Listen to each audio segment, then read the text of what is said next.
হাসপাতালে কোনো বিশৃঙ্খলা চাই না। আমরা হাসপাতাল আমাদের কাছে মন্দিরের মতো, মসজিদের মতো, গির্জার মতো। এই হাসপাতাল আমাদের অত্যন্ত সম্মানের জায়গা। প্ররোচনা আছে বিশৃঙ্খলা সৃষ্টি করা, এই প্ররোচনাতে কোনোভাবে কেউ পা দেবেন না। আমরা আমাদের মেয়ের জন্মদিনে তাকে আমরা স্মরণ করব। যেরকম প্রয়োজন হবে একে একে হতে পারে, দুজন করে যেতে পারি, কিন্তু আমরা যাব।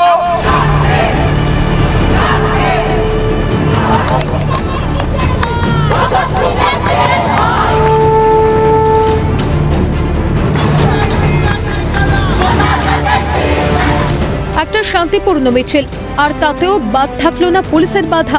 ডাক্তারদের সংগঠন নাগরিক সমাজের একটি অরাজনৈতিক মিছিল চলে শহরের রাজপথে রবিবার প্রায় সারাদিন। সবশেষে যখন মিছিল আরজি করে পৌঁছয়, কথা ছিল নিজেদের হারিয়ে যাওয়া মেয়েকে সেই ভয়াবহ আরজি করে গিয়ে তারা মাল্যদান করবেন, কিন্তু থামাতে হয় মিছিল। আরজি করের গেটে ঝুলছে লোহার শিকল। পুলিশ জানিয়ে দেয় ঢুকতে দেওয়া হবে না তাদের। দেশে নর্থ জানান সুপ্রিম কোর্টের গাইডলাইন তারা প্রতিবাদীদের স্মরণ করিয়েছেন মাত্র। আর ডাক্তাররা বুঝতে পারছেন না শান্তিপূর্ণ এই মিছিল আরজি করে ঢুকতে না দেওয়ার কারণটা ঠিক কি। সুপ্রিম কোর্টের গাইডলাইন আছে, আপনারা জানেন। আমরা সেটাই ওনাদেরকে কনভে করেছি যে আমরা সিকিউরিটি কম্প্রোমাইজ করতে পারি না যেখানে সুপ্রিম কোর্টের গাইডলাইন আছে। আমরা কলেজ স্কোয়ার থেকে একটা শান্তিপূর্ণ মিছিল নিয়ে এলাম।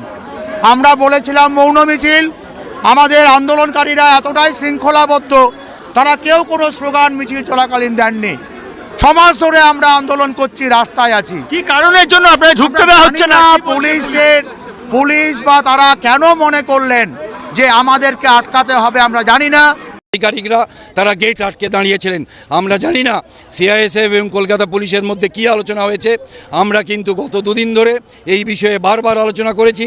আমাদের জুনিয়র চিকিৎসক যারা হাসপাতালের ভেতরে আছেন, এই আরজি কর হাসপাতালের চিকিৎসকেরা, তারা আলোচনা করেছেন, কিন্তু তাদের কথাতেও কোনো কাজ হয়নি। ডাক্তারদের ঢুকতে না দেওয়ায় পথে বসে প্রতিবাদে সামিল হয় নাগরিক সমাজ। আমরা জন্মদিনের জন্য পথে নেমেছি, মা বাবা মিছিল করছে সেই প্রতিবাদের জন্য। তাহলে বলুন, গাছ লাগাতে বলছে, কতটা কষ্ট হচ্ছে, চোখ দিয়ে জল এসে যায়। তারা আজকে কিভাবে তার মেয়ের বিচার চাইতে হবে কেন? একটা নৃশংস খুন, একটা সিকিউরিটি জায়গায় একটা মেয়ে চলে গেল, তার বিচার এভাবে চাইতে হবে কেন? কোনো মিছিল ঢুকতে দেওয়া হলো না, এতে কি আমাদের মেসেজটা ক্লিয়ার যাচ্ছে না জনগণের কাছে? কেন ঢুকতে দেওয়া হচ্ছে না? আমরা আজকে এখানে কেন বসে রয়েছি? 6 মাস অতিক্রান্ত হয়ে গেছে, আজকে আমাদের অভয় দিদির, তারপরেও আমরা বিচারহীন রাস্তায় বসে রয়েছি। প্রশাসনের পুরো ফোর্স দাঁড় করিয়ে দিয়েছে, কেন না এই শান্তিপূর্ণ মিছিলকে আটকানোর জন্য। তবে কি সত্যিই শান্তিপূর্ণ মিছিলে অশান্তি বাঁধানোর চেষ্টা? এই আরজি করেই যখন 14ই আগস্ট রাতে পুলিশের নাগালের বাইরে গিয়ে ঢুকে পড়েছিল দুষ্কৃতীরা, ভেঙে গুড়িয়ে নষ্ট করে দিয়েছিল কাদম্বিনী খুন ধর্ষণের বেঁচে থাকা একটু আধটু প্রমাণ, তখন তাদের কেন থামাতে পারেনি পুলিশ? কেন আটকাতে পারেনি সেই রাতের সেই চূড়ান্ত অস্থিরতা? আবারও সক্রিয়তার জায়গায় নিষ্ক্রিয়তা, আর প্রয়োজন না থাকলেও পুলিশের অতিরিক্ত সক্রিয়তার অভিযোগে বিদ্ধ উর্দিধারীরা। তবে অবশেষে মালা দিয়ে শ্রদ্ধা জানিয়েছেন প্রতিবাদীরা। অহেতুক বাধা হার মেনেছে ন্যায় বিচার ছিনিয়ে আনতে চাওয়া অদম্য জেদের কাছে।